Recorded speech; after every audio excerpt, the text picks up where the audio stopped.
जय हिंद साथियों, good morning. मैं आपका दोस्त अनुष्ट बिलास जैन स्वागत करता हूं आप सबका एसएलएच एकेडमी पर। डेली करंट अफेयर्स की क्लास में आप सबका स्वागत है। देवियों और सज्जनों, मेरा आप सबसे विनम्र अनुरोध है कि आप सब वीडियो को अंत तक बिना स्किप किए हुए पूरा मन लगाकर देखें। और अगर आपको वीडियो पसंद आए तो प्लीज वीडियो को लाइक करें, कमेंट करें, शेयर करें और चैनल को सब्सक्राइब करना बिल्कुल भी ना भूलें। साथ ही बेल आइकॉन प्रेस कर लें जिससे हमारी लेटेस्ट नोटिफिकेशन आपको तुरंत मिलती जाए। और दोस्तों याद रखें, वीडियो को अंत तक बिना स्किप किए हुए पूरा मन लगाकर देखें। और अगर आपको वीडियो पसंद आए तो प्लीज जब लाइक और शेयर आपको तभी करना है जब आपको कंटेंट यूजफुल और हेल्पफुल लगे। अब आपका ज्यादा समय न लेते हुए देखते हैं आज का पहला प्रश्न। आज का पहला प्रश्न है, आईआईटी रोपड़ और कानपुर के वैज्ञानिकों और किस विश्वविद्यालय के प्रबंधन अध्ययन संकाय द्वारा विश्व का पहला plant based smart air purifier विकसित किया गया है? आपके ऑप्शन है ए पंजाब विश्वविद्यालय, बी जेएनयू विश्वविद्यालय, सी गुजरात विश्वविद्यालय और डी दिल्ली विश्वविद्यालय। तो दोस्तों याद रखें, आईआईटी रोपड़ और कानपुर के वैज्ञानिकों ने दिल्ली विश्वविद्यालय के प्रबंधन अध्ययन संकाय द्वारा विश्व का पहला plant based smart air purifier विकसित किया है। इसका नाम क्या दिया गया है? तो इसका नाम याद रखें दोस्तों, यू ब्रेथ लाइफ नाम दिया गया है। इसको नाम क्या दिया गया है? जो विश्व का पहला प्लांट बेस्ड एयर प्यूरिफायर है, इसका नाम बहुत अच्छे से याद रखें, यू ब्रीथ लाइफ नाम दिया गया है इसको। और किस किस ने मिलकर बनाया? तो याद रखना है आईआईटी रोपड़, आईआईटी कानपुर और दिल्ली विश्वविद्यालय, तीनों का आपको नाम याद रखना है। अब यह यूवरेज लाइफ है, यह जो कि स्कूलों, अस्पतालों, कार्यालयों और घरों जैसे इंडोर स्थानों में वायु शोधन प्रक्रिया को बढ़ाता है।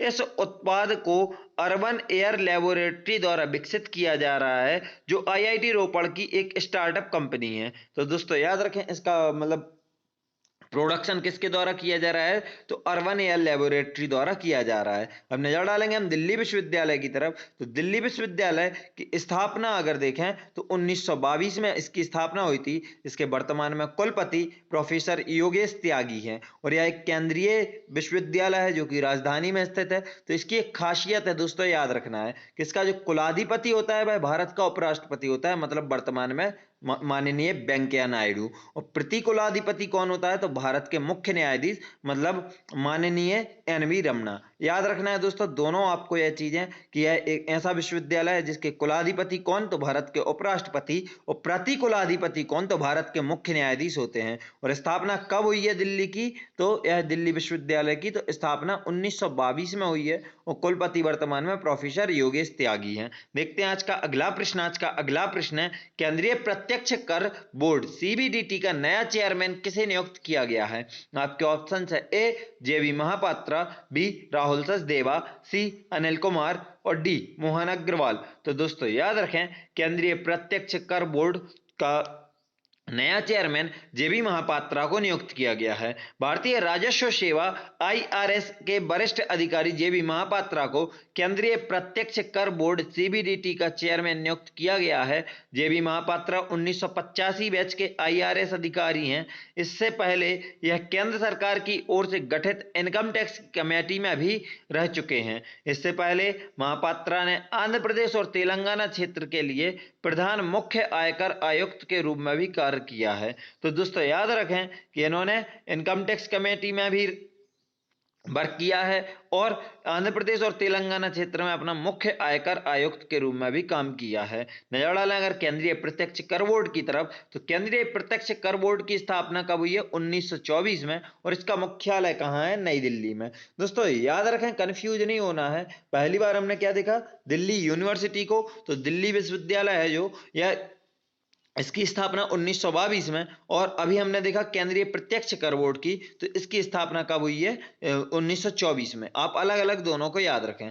साथ ही इसके वर्तमान में ऊपर ही बताया आपको कि चेयरमैन कौन है? जेबी महापात्रा, याद रखें। देखते हैं आज का अगला प्रश्न। आज का अगला प्रश्न है, हाल ही में किस देश के चेंगदू शहर को यांगून म्यांमार के माध्यम से हिंद महासागर तक पहुंच प्रदान करने वाला एक नया समुद्री सड़क रेल लिंक शुरू किया गया है? आपके ऑप्शन है ए नेपाल, बी चीन, सी भूटान और डी बांग्लादेश। तो दोस्तों याद रखें, हाल ही में चीन के चेंगदू शहर को यांगून के माध्यम से हिंद महासागर तक पहुंच प्रदान करने वाला एक नया समुद्री सड़क रेल लिंक शुरू किया गया है। दोस्तों यह पश्चिमी चीन को हिंद महासागर से जोड़ने वाला ट्रेड कॉरिडोर है। दोस्तों याद रखें, ट्रेड कॉरिडोर को आप अगर देखेंगे तो चेंगदू शहर देखिए आप, ये चेंगदू शहर है, यहाँ से इसका ये लिंकांग शहर होगा, यह भी चीन का ही है।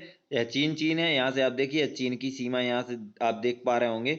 और यहाँ से देखेंगे तो यह म्यांमार का यांगडू शहर। अब चीन को यहाँ से जो घूम के इतना नीचे से आना पड़ता था यहाँ तक के लिए, यहाँ से सीधा अपना बाय रोड या बाय ट्रेन यहाँ तक लाए और यहाँ से अपना एक्सपोर्ट करता रहे। तो यह इसके लिए बहुत बड़ा बेनिफिट मिलेगा चीन को इसको, और कह सकते हैं बहुत बड़ा ऑफर है इसके लिए। अब देखेंगे आपको आगे बताएं तो यह नया व्यापार गलियारा मार्ग सिंगापुर, म्यांमार और चीन की लॉजिस्टिक लाइनों को जोड़ता है तथा वर्तमान में हिंद महासागर को दक्षिण पश्चिम चीन से जोड़ने वाला सबसे सुविधाजनक भूमि और समुद्री चैनल है। तो दोस्तों दक्षिण पश्चिम चीन किसको बोल सकते हैं अपन, दक्षिण पश्चिम चीन सागर यही कहा कहलाएगा। और यहाँ से अगर देखेंगे तो इसको भी जोड़ने में यह बहुत सुविधाजनक है, नीचे से घूम के नहीं आना पड़ेगा। भूमि सुविधाजनक भूमि और समुद्री चैनल है। दोस्तों चीन ने बेल्ट एंड रोड इनिशिएटिव के तहत म्यांमार में इस क्षेत्र को सीमा आर्थिक सहयोग क्षेत्र के रूप में विकसित करने की योजना बनाई है। देखेंगे अब दोस्तों चीन को हम, वैसे कुछ दिन पहले आपको डिटेल्स दी थी लेकिन आज फिर से चीन को हम डिस्कस करेंगे क्योंकि रिवीजन होना भी जरूरी है। तो सबसे पहले तो दोस्तों हम देख लें कि चीन विश्व का चौथा सबसे बड़ा देश है क्षेत्रफल की दृष्टिकोण से, और उसमें देखेंगे आप जनसंख्या का तो यह सबसे बड़ा है। इसकी सीमाएं 14 देशों से लगती हैं। अगर आप देखना चाहेंगे तो सबसे पहले यहाँ देखेंगे तो पीओके से पीओके और आक्साई चीन दोनों कंडीशनल हैं। अगर पीओके पाकिस्तान का है, आक्साई चीन चीन का है, देखो आक्साई चीन पे तो यहाँ पर मार्क दिख रहा है, पीओके का लाइन यहाँ आता है, तो फिर पाकिस्तान से भी इसकी सीमा लगती है। वैसे देखें तो तजाकिस्तान, किर्गिस्तान, कजाकिस्तान, मंगोलिया, रूस, नॉर्थ कोरिया, और यहाँ से आप देखेंगे तो Hong Kong, Taiwan, Macau, Vietnam, Laos, Myanmar, Bhutan, Nepal, Bharat से इसकी सीमाएं लगती हैं। देखेंगे दोस्तों अब आगे डिटेल्स में और लाइन से इसके नाम भी पढ़ेंगे। तो चीन की राजधानी बीजिंग है और चीन पूर्वी एशिया में स्थित एक देश है। 1.45 अरब निवासियों के साथ यह विश्व का सर्वाधिक जनसंख्या वाला देश है और 16,41,144 वर्ग किलोमीटर क्षेत्रफल के साथ यह रूस, कनाडा और अमेरिका के बाद विश्व का चौथा सबसे बड़ा क्षेत्रफल वाला देश है। याद रखें दोस्तों, विश्व का सबसे बड़ा रूस, दूसरा कनाडा, तीसरा अमेरिका, चौथा है तो चीन। इतना विशाल क्षेत्रफल होने के कारण इसकी सीमा के लगते देशों की संख्या भी विश्व में सर्वाधिक रूस के बराबर है। रूस और चीन दोनों 14 देशों से सीमा साझा करते हैं, याद रखें। रूस, मंगोलिया, उत्तर कोरिया, नाम देखें अगर तो रूस, मंगोलिया, उत्तर Korea, Vietnam, Laos, Myanmar, Bharat, Bhutan, Nepal, Tibet देश, अफगानिस्तान, ताजिकिस्तान और किर्गिस्तान और कजाकिस्तान यह देश हैं जो 14 जिनसे इसकी सीमा साझा करता है। चीन के राष्ट्रपति वर्तमान में शी जिनपिंग, प्रधानमंत्री ली काचियांग, राजधानी बीजिंग तथा मुद्रा रेनमिन भी है, याद रखें दोस्तों। और स्पीड में इसलिए बता रहा हूं क्योंकि टाइम कम से कम लेना चाहता हूं, आप लोग चाहें तो रिवीजन में आराम से देख सकते हैं।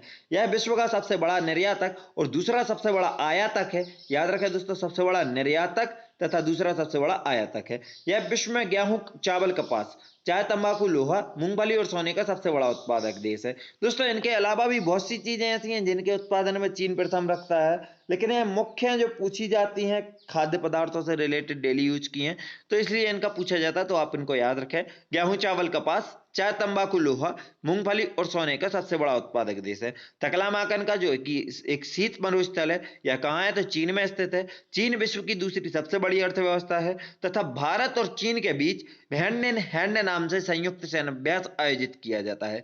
याद रखें दोस्तों, क्या किस नाम से सैन्याभ्यास आयोजित किया जाता है? हैंड इन हैंड सैन्याभ्यास नाम से भारत और चीन के बीच में आयोजित किया जाता है। देखते हैं आज का अगला प्रश्न। आज का अगला प्रश्न है, निम्न में से किस फिनटेक सेवा कंपनी ने भारतीय डिजिटल भुगतान प्रदाता बिलडेस्क का $4.7 बिलियन में अधिग्रहण करने की किए जाने की घोषणा की है? तो आपके ऑप्शन है ए पेटीएम, बी फोन पे, सी पेयू और डी मास्टर कार्ड। तो दोस्तों याद रखें, हाल ही में जो पेयू जो कि एक फिनटेक सेवा कंपनी है, इसने भारतीय डिजिटल भुगतान प्रदाता बिलडेस्क का $4.7 बिलियन में अधिग्रहण किए जाने की घोषणा की है। दोस्तों फिनटेक सेवा कंपनी पेयू ने हाल ही में भारतीय डिजिटल भुगतान प्रदाता बिलडेस्क का $4.7 बिलियन में अधिग्रहण किए जाने की घोषणा की है। इससे अधिग्रहण के साथ ही वैश्विक स्तर पर कुल भुगतान मात्रा के आधार पर अग्रणी ऑनलाइन भुगतान प्रदाताओं में से एक बन गया है। तो ये तो नहीं कह सकते कि सबसे बड़ा अधिग्रहण है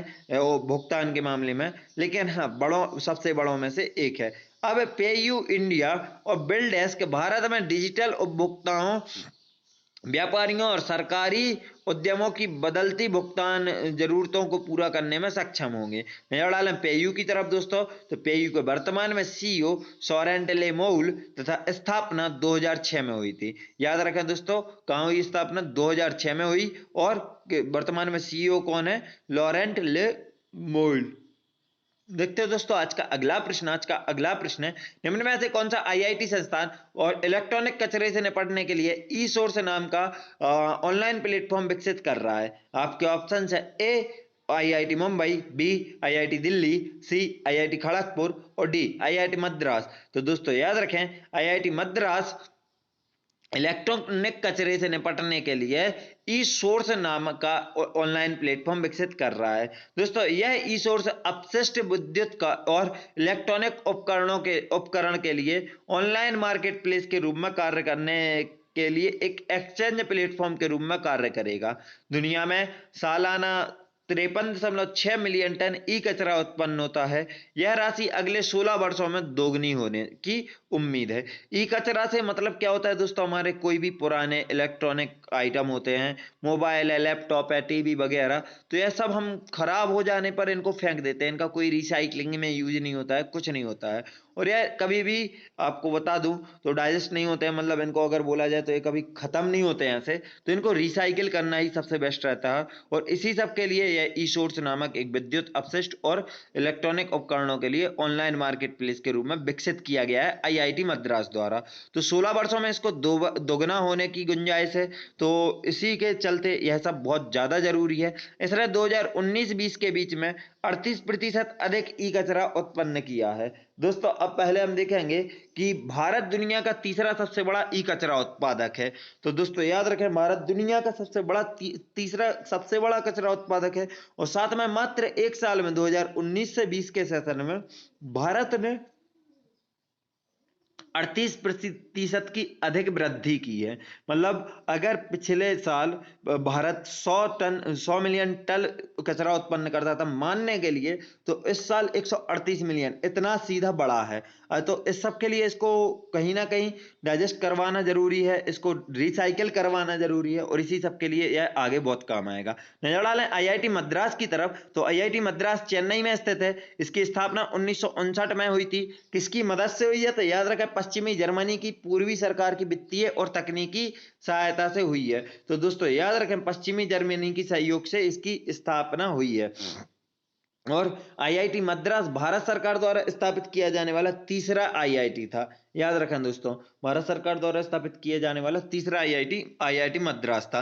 देखते हैं आज का अगला प्रश्न। आज का अगला प्रश्न है, लद्दाख में लेह को किस झील से जोड़ने वाली विश्व की सबसे ऊंची मोटर योग्य सड़क का उद्घाटन किया गया है? याद रखें दोस्तों, यह विश्व की सबसे ऊंची मोटर योग्य सड़क है, जबकि विश्व की सबसे ऊंची सड़क अलग है, वह भी है लेह और लद्दाख में ही स्थित है।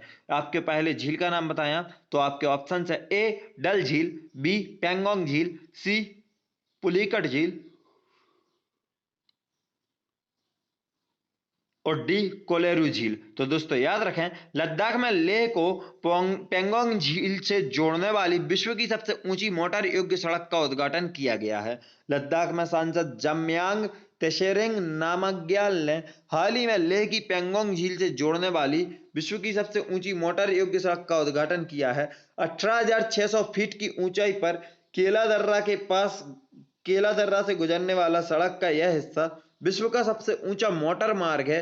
इसका निर्माण भारतीय सेना की 58 इंजीनियर रेजिमेंट द्वारा किया गया है। अब तक खारदुंगला दर्रा 18,380 फुट की ऊंचाई पर आम जनता के लिए वाहन चलाने योग्य दुनिया की सबसे ऊंची सड़क थी। तो दोस्तों अब तक कौन सी खारदुंगला दर्रा वाली सड़क सबसे ऊंची थी, अब कौन सी है? तो जो लेह से पेंगोंग झील को जोड़ने वाली सड़क है वह 18,600 फीट की ऊंचाई पर स्थित है। और यह केला दर्रा के साथ से गुजरती है, केला दर्रा के पास से गुजरती है। यह अब विश्व की सबसे ऊंची मोटर योग्य सड़क है, याद रखना है दोस्तों। जबकि विश्व की सबसे ऊंची सड़क कौन सी है, तो वो अलग है, वह भी लद्दाख में ही है और उसकी ऊंचाई लगभग 19,500 फीट है, याद रखें दोस्तों। देखते हैं आज का अगला प्रश्न। आज का अगला प्रश्न है, हाल ही में संसदीय आउटरीच कार्यक्रम का उद्घाटन किसने किया है? आपके ऑप्शन है, ए संजय कुमार माथुर, बी राजनाथ सिंह, सी ओम बिरला और डी हरदीप सिंह पुरी। तो दोस्तों याद रखें, हाल ही में संसदीय आउटरीच कार्यक्रम का उद्घाटन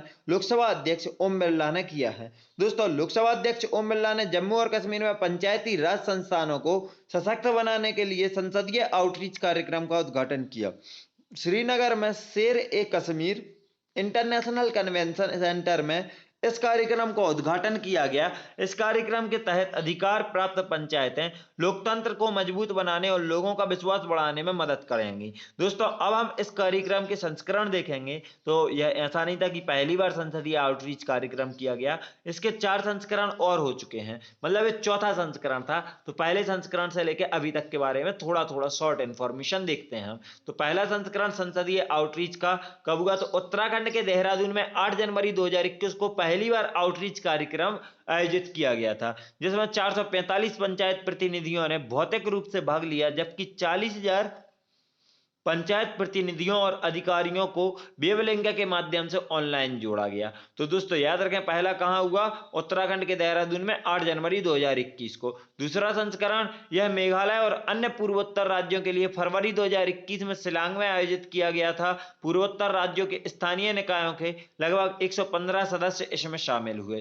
तो दूसरा संस्करण याद रखें दोस्तों, मेघालय में शिलांग में हुआ है और इसमें शामिल कौन हुए, तो अन्य पूर्वोत्तर राज्य भी पूरे शामिल हुए, जो कि फरवरी 2021 में रखा गया। तीसरा संस्करण कब हुआ, तो तीसरा संस्करण 27 अगस्त 2021 को लद्दाख में जमीनी स्तर की संस्थाओं के लिए आयोजित किया गया था। इस कार्यक्रम में 195 पंचायतों के प्रतिनिधियों ने भाग लिया। और चौथा संस्करण कहां हुआ, तो यही जम्मू और कश्मीर में 31 अगस्त 2021 को श्रीनगर में पंचायती राज संस्थानों को सशक्तिकरण के लिए संसदीय आउटरीच कार्यक्रम विषय के तहत चौथा संस्करण आयोजित किया गया। तो दोस्तों याद रखें, चारों संस्करण बहुत जरूरी हैं। चौथा संस्करण कब हुआ है, 31 अगस्त 2021 को श्रीनगर में हुआ है। देखते हैं आज का अगला प्रश्न। आज का अगला प्रश्न है, इनमें से किस राज्य सरकार ने हाल ही में राजीव गांधी राष्ट्रीय उद्यान का नाम बदलकर ओरंग राष्ट्रीय उद्यान करने की घोषणा की है? आपके ऑप्शन है, ए केरल सरकार, बी गुजरात सरकार, सी मध्य प्रदेश सरकार और डी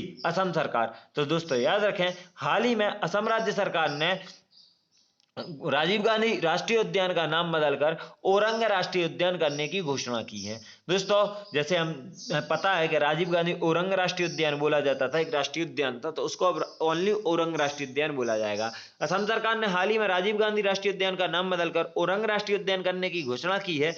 यह नाम का बदलाव स्थानीय चाय बागान से जुड़ी जनजाति की मांग पर किया गया है। यह ओरंग राष्ट्रीय उद्यान देश का एक राष्ट्रीय उद्यान है जो असम के दरांग और सोनितपुर जिलों में ब्रह्मपुत्र नदी के उत्तरी तट पर स्थित है।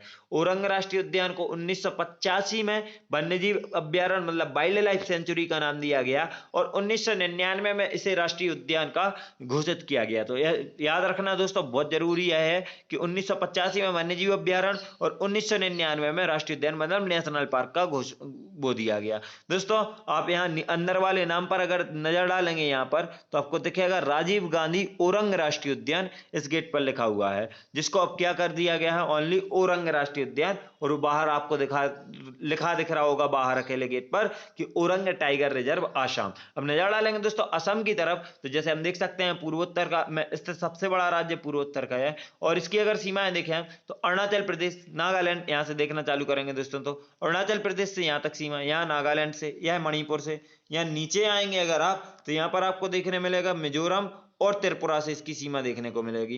तो सॉरी दोस्तों कर्सर नीचे नहीं जा रहा है तो आप थोड़ा सा कोशिश समझने की करें। या मिजोरम और त्रिपुरा से नीचे साइड देखेंगे, या मेघालय से इसकी सीमा देखिए, यहाँ पर पश्चिम बंगाल से आप इसकी सीमा देख सकते हैं। और अगर अंतरराष्ट्रीय सीमा देखें तो यह भूटान से और बांग्लादेश से इसकी अंतरराष्ट्रीय सीमा लग रही है। देखते हैं दोस्तों आगे इसकी डिटेल्स में हम बाकी सब समझेंगे। तो असम की राजधानी आपको बता दें तो दिसपुर है। असम की स्थापना 1912 में असम प्रांत ब्रिटिश भारत में असम प्रांत के तौर पर हुई थी, जबकि स्वतंत्र भारत में इसे 15 अगस्त 1947 को ही एक राज्य का दर्जा दे दिया गया था। इसके वर्तमान में राज्यपाल जगदीश मुखी तथा मुख्यमंत्री हेमंत बिश्वा शर्मा है। याद रखना है दोस्तों असम के मुख्यमंत्री कौन है, हिमंता विश्वा शर्मा। पड़ोसी राज्य आपको बताएं मेघालय, अरुणाचल प्रदेश, नागालैंड, मणिपुर, त्रिपुरा, मिजोरम, पश्चिम बंगाल इसके पड़ोसी राज्य हैं। जबकि पड़ोसी देश देखें, मतलब अंतरराष्ट्रीय सीमा देखें तो बांग्लादेश और भूटान से इसकी सीमा साझा करता है। बने हुए राष्ट्रीय उद्यान देखें अगर तो काजीरंगा राष्ट्रीय उद्यान, मानस राष्ट्रीय उद्यान, नामेरी राष्ट्रीय उद्यान जो यहाँ पर लिखा नहीं हुआ है, औरंग राष्ट्रीय उद्यान हमने पढ़ लिया है, नामेरी राष्ट्रीय उद्यान आपको याद रखना है। शायद कुछ राष्ट्रीय उद्यानों के नाम मिसिंग हुए हैं दोस्तों, तो भाई आपको आगे कभी भी बता दिए जाएंगे। लोक नृत्य देखें अगर असम के तो बिहू नृत्य और बागुरम्बा नृत्य, भोर नृत्य, ओजापली नृत्य यहाँ के प्रमुख नृत्य हैं, लोक नृत्य, जिनमें से बिहू दोस्तों कई बार पूछा गया है तो आप बहुत इंपॉर्टेंट में याद रखें। असम भारत में चाय का सबसे बड़ा उत्पादक राज्य है, तो याद रखें दोस्तों नॉर्मली है असम की चाय ही फेमस है। और भारत में सबसे बड़ा चाय उत्पादक कौन है, तो वह है असम, याद रखना है। एशिया की सबसे पुरानी तेल रिफाइनरी डिगबोई असम में स्थित है, याद रखें दोस्तों। भारत और एशिया की सबसे पुरानी तेल रिफाइनरी जहां पर तेल की खोज हुई थी वह डिगबोई में हुई थी, और वह कहां है, तो असम में स्थित है। ब्रह्मपुत्र नदी को असम की जीवन रेखा कहा जाता है, याद रखें। साथ में ब्रह्मपुत्र नदी को असम का शोक भी कहा जाता है। अब आप सोच रहे होंगे जीवन रेखा और शोक एक ही नदी को, तो याद रखें दोस्तों ब्रह्मपुत्र नदी क्या है, जो असम के बीचों बीच से बहती है और असम के बहुत सारे शहर इसके दोनों तरफ बसे हुए हैं। तो जब तक ब्रह्मपुत्र नदी अपनी नॉर्मल नेचुरल अवस्था में बह रही है तब तक इनको जीवन रेखा का काम करती है। जैसे ही कोई तेज बारिश हो जाए, ब्रह्मपुत्र नदी में बाढ़ आए, तो यह शोक का काम करती है, क्योंकि सबसे ज्यादा विनाश भी ब्रह्मपुत्र नदी की बाढ़ से ही फैलता है। असम विश्व का सबसे बड़ा मेगा रेशम उत्पादक प्रदेश है, तो याद रखें दोस्तों विश्व का सबसे बड़ा मोगा रेशम उत्पादक प्रदेश कौन सा है, असम है, यह विश्व का है, याद रखना है। भारत का सबसे लंबा पुल भूपेन हजारिका ब्रिज ब्रह्मपुत्र नदी की सहायक लोहित नदी पर असम राज्य में स्थित है। दो फैक्ट बहुत अच्छे से याद रखें, भूपेन हजारिका ब्रिज किस नदी पर स्थित है, अगर ऑप्शन में लोहित नदी नहीं है तब आप ब्रह्मपुत्र लगाएंगे, अदरवाइज अगर ब्रह्मपुत्र और लोहित दोनों है तो याद रखें दोस्तों आप लोहित लगाओगे, क्योंकि यह मेनली लोहित नदी पर स्थित है। और यह भारत का सबसे लंबा पुल है, याद रखना है भारत का सबसे लंबा पुल कौन सा है, भूपेन हजारिका ब्रिज किस राज्य में है, असम में, और किस नदी पर है, तो लोहित नदी पर है। देखते हैं दोस्तों आगे असम के थोड़े से पॉइंट्स और हैं, तो आपको बता दें कि असम में प्रसिद्ध कामाख्या देवी मंदिर स्थित है। तो दोस्तों याद रखना है यह कामाख्या देवी मंदिर लगभग कई बार पूछा जा चुका है, और मेरे अंदाज से जहां तक मैंने देखा है तो 12 से 15 बार अलग अलग एग्जाम्स में 1995 से लेकर अभी तक पूछा गया है। तो आपको प्लीज इसको याद रखना है, कामाख्या देवी मंदिर कहां है, असम में स्थित है। असम में देश का सबसे लंबा रेल रोड पुल, अभी हमने देखा था असम में सबसे लंबा पुल देखा था, यह रेल रोड पुल है बोगीबील, यह भी असम में ही स्थित है, जो कि देश का सबसे लंबा रेल रोड पुल है। इस पुल का निर्माण असम के धेमाजी और डिब्रूगढ़ जिले में किया गया है। असम में भारत का सबसे लंबा नदी रोपवे ब्रह्मपुत्र नदी पर गुवाहाटी और उत्तरी गुवाहाटी को आपस में जोड़ता है। अभी दोस्तों हमने तीन चीजें देख ली, देश की जो सबसे लंबी लंबी है, देश का सबसे लंबा पुल, देश का सबसे लंबा रेल रोड पुल, और देश का सबसे लंबा नदी रोपवे ब्रह्मपुत्र नदी के ऊपर है, जो कि कहां है, गुवाहाटी और उत्तरी गुवाहाटी को आपस में जोड़ता है असम में। असम की पहली और एकमात्र महिला मुख्यमंत्री सैयदा अनवरा तैमूर थी, जिनका निधन हो गया है हाल ही में, लगभग इनका निधन हुआ है 2020 के लास्ट मंथ्स में, है ना। मुझे कंफर्मली याद नहीं है किस मंथ में हुआ है दोस्तों, लेकिन याद रखें यह सितंबर अक्टूबर 2020 की समथिंग इनकी डेथ हुई है। असम राज्य में ब्रह्मपुत्र नदी में स्थित विश्व का सबसे बड़ा नदी द्वीप माजुली द्वीप है। तो दोस्तों याद रखें विश्व का सबसे बड़ा नदी द्वीप कौन सा है, माजुली नदी द्वीप है, कहां स्थित है, तो असम में। भारत का पहला तेल संग्रहालय गुवाहाटी असम में बनाया जाएगा, तो याद रखें भारत का पहला तेल संग्रहालय कहां, गुवाहाटी असम में। असम भारत का पहला राज्य बन गया है जिसके पास राज्यव्यापी स्मार्ट परिवहन समाधान और यात्रियों के लिए सामान्य मोबिलिटी कार्ड है। तो दोस्तों भारत का पहला राज्य कौन सा है जिसके पास राज्यव्यापी स्मार्ट परिवहन समाधान और यात्रियों के लिए सामान्य मोबिलिटी कार्ड है, वह असम है। और असम देश का अकेला राज्य जहां नेशनल सिटीजन रजिस्टर एनसीआर लागू है। तो दोस्तों याद रखना एनसीआर लागू करने वाला अभी तक का एकमात्र राज्य है असम। देखते हैं आज का अगला प्रश्न। आज का अगला प्रश्न है एनपीसीआई के मुताबिक इस वर्ष किस महीने में यूपीआई के द्वारा 3.55 बिलियन का लेन देन दर्ज किया गया है। आपके ऑप्शन है ए जून, बी जुलाई, सी जनवरी और डी अगस्त। तो दोस्तों याद रखें एनपीसीआई के मुताबिक इस वर्ष अगस्त महीने में यूपीआई के द्वारा $3.55 बिलियन का डॉलर नहीं दोस्तों, 3.55 बिलियन का लेन देन दर्ज किया गया है। अब आपको शायद एक क्वेश्चन देखने में आसान लग रहा होगा कि अगस्त का महीना निकला तो अगस्त थी, लेकिन याद रखें दोस्तों यह जो 3.55 बिलियन है ना, यह बहुत इंपॉर्टेंट है। आपसे आज से 2-4 महीने बाद के एग्जाम में पूछेगा कि किस महीने में सबसे ज्यादा, क्योंकि ये लगातार दूसरा महीना ऐसा है जिसमें 3 बिलियन से ऊपर का लेन देन दर्ज किया गया है। भारतीय भारतीय राष्ट्रीय भुगतान निगम मतलब एनपीसीआई के मुताबिक इस वर्ष अगस्त महीने में यूपीआई के द्वारा 3.55 बिलियन का लेन देन दर्ज किया गया है, जबकि इस वर्ष 2021 में लगातार दूसरे महीने में 3 अरब से अधिक लेन देन दर्ज किया गया है, जबकि यूपीआई ने अक्टूबर 2019 में पहली बार 1 अरब लेन देन का आंकड़ा पार किया था। तो दोस्तों याद रखें, अक्टूबर 2019 में पहली बार 1 अरब का लेन देन का आंकड़ा पार किया गया था। उसके बाद 10 महीने ही लगे थे इनको 2 अरब का आंकड़ा पार करने में। मतलब लगभग हमारा ये जो यूपीआई से लेन देन का आंकड़ा था, यह हम जून जुलाई 2020 के समथिंग 2 अरब के पार ले जा चुके थे, और अब लगातार यह दूसरा महीना है जब 3 बिलियन के पार हमने लेन देन किया है। और इस मंथ कितना है, 3.55 बिलियन का लेन देन किया है। नजर डालेंगे एनपीसीआई मतलब national payment corporation of India या भारतीय राष्ट्रीय भुगतान निगम की तरफ, तो इसका मुख्यालय मुंबई में स्थित है। इसकी स्थापना 2008 में की गई थी। इसके वर्तमान में प्रबंध निदेशक और सीईओ एपी होता है, साथ ही चेयरमैन दिलीप असवे हैं। दोनों नाम थोड़े से यूनिक हैं, याद रखें दोस्तों।